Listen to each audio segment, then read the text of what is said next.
هدادي وأقلامي لمن زازع اليمان كما زازع زيدان والجال والحمام هدادي وأقلامي لمن زازع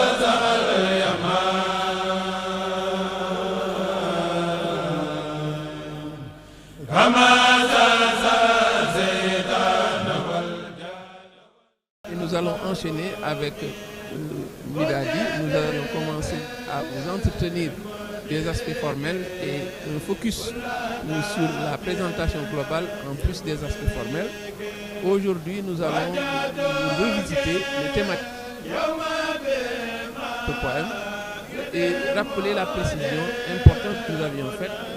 C'est un poème d'exil, c'est un poème écrit en mer et en signifie les poèmes que le chef a écrits pendant qu'il était en exil au Gabon. Et nous avions montré qu'également c'est une situation particulière où le chef est dans un état d'âme particulier et évidemment cela rejaillit sur son inspiration, cela rejaillit sur sa production littéraire. Et on comprend dès lors pourquoi l'incipit, déjà dans le premier mot du texte, il commence à évoquer son encre et les plumes. L'encre et les plumes, c'est une image qui peut signifier les écrits qu'il produit, mais le chef peut également les assimiler à des armes redoutables qu'il peut utiliser contre les ennemis de Dieu.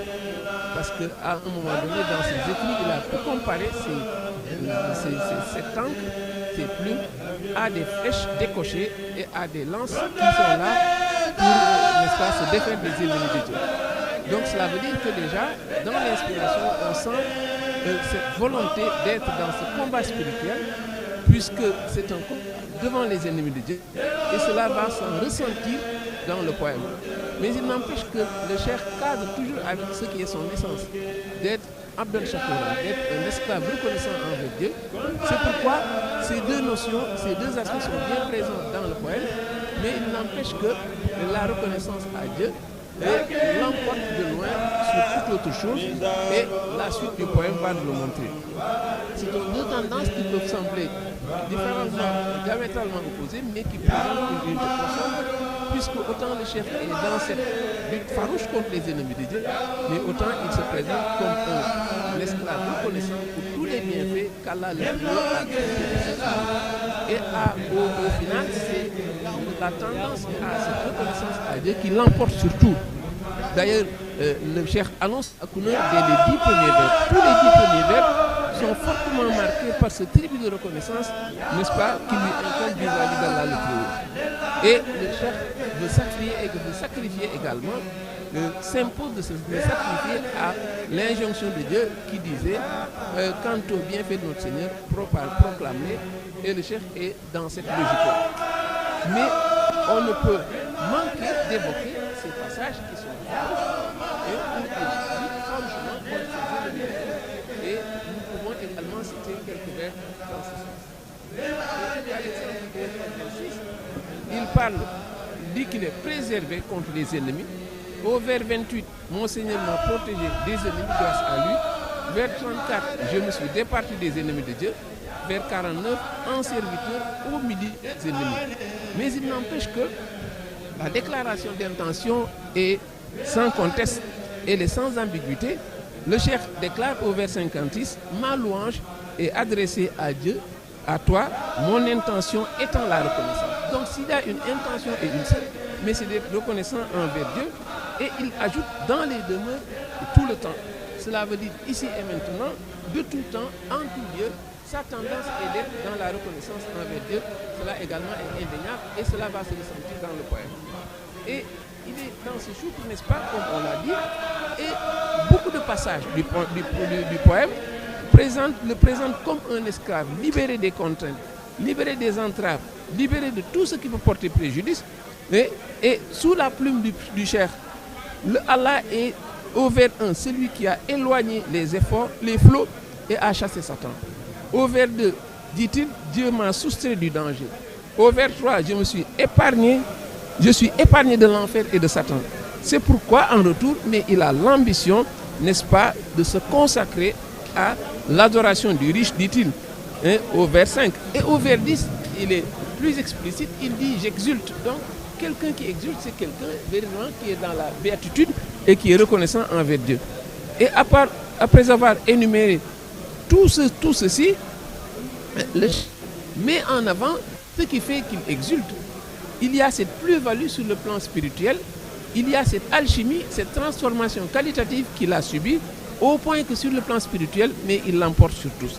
Au vers 10, il dit « j'ai acquis la clairvoyance spirituelle ». Au vers 11, « mon Seigneur m'a écourté la durée de mon périple spirituel ».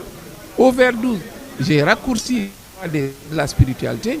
Au vers 25, il m'a désaltéré dans la coupe de l'aéropage de la spiritualité, lui qui a illuminé mon esprit. Donc cela veut dire que, en réalité, mais ces bienfaits incommensurables l'emportent surtout, même si évidemment le cheikh est farouche envers ceux qui sont, n'est-ce pas, des ennemis de Dieu. Ce sont deux choses qui se côtoient dans le poème, mais à y voir de près, la reconnaissance l'emporte surtout. L'autre thématique, c'est le sacerdoce, ce tribut, ce devoir qu'il considère de vouloir œuvrer pour le prophète Mohammed, paix et salut lui. Il le considère comme un véritable sacerdoce, et il faut le voir dans le vers 9 quand il dit « il incombe à ma main un tribut d'écrit qui vulgarise les traditions de l'intercesseur ». Au vers 13, il m'incombe un beau service à l'endroit de la personne splendide.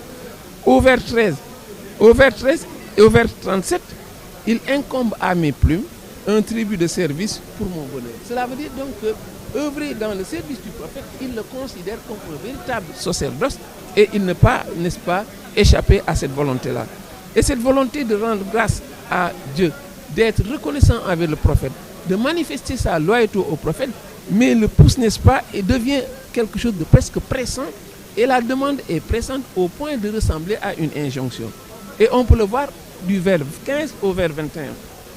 7 vers qui ont à la limite une valeur, une allure injonctive, comme s'il donne un ordre, comme s'il force, comme s'il est pressant, disant au vers 15 que les deux plus durables saluts soient accordés à l'élu plus pur. Tous les autres verbes sont des verbes injonctifs qui donnent presque des ordres. Vers 16, Seigneur, dirige vers celui-ci. Vers 17, fais parvenir à celui qui est le sélectionné. Vers 18, ô mon Dieu, accorde. Vers 19, fais affluer. Donc ce sont presque des verbes injonctifs pour montrer une demande pressante qui ne traduit que la volonté qu'il a, ce sacerdoce qu'il a, d'œuvrer pour le prophète Mohammed. Ça ne se termine pas. Au vers 20, il dit, décrète en sa faveur. Au vers 21, adresse-lui une prière accompagnée d'un salut. C'est une motivation, n'est-ce pas, très profonde qui lui donne, n'est-ce pas, cette allure d'injonction. Et on peut le dire également dans l'utilisation de la mise en apostrophe. Cette mise en apostrophe qu'on avait étudiée, qui est une chaleur d'évocation et qui est très présente dans ce poème-là. Quand il dit au vers 18, ô mon Dieu, accorde-moi par prière et salut. Vers 21, ô toi l'unique.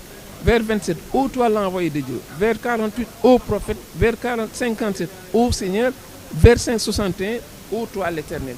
C'est dire donc que c'est un poète qui est fortement marqué par cette béatitude ou bien ses bienfaits et tout ce qui s'est déversé sur lui, même s'il est dans le cadre d'un combat spirituel, mais il n'empêche que c'est un être reconnaissant, un être qui se revendique Abdan Shakoran. C'est pourquoi, même si le combat spirituel est présent dans le poème, mais ce qui l'emporte sur tous, c'est cette primauté du prophète, c'est cette volonté d'être reconnaissant avec lui et d'œuvrer pour lui, mais également surtout ce qu'il avait annoncé, d'être quelqu'un qui est reconnaissant parce qu'Allah a donné injonction, parce que le musulman est celui qui, envers et contre tout, reste reconnaissant envers son Seigneur.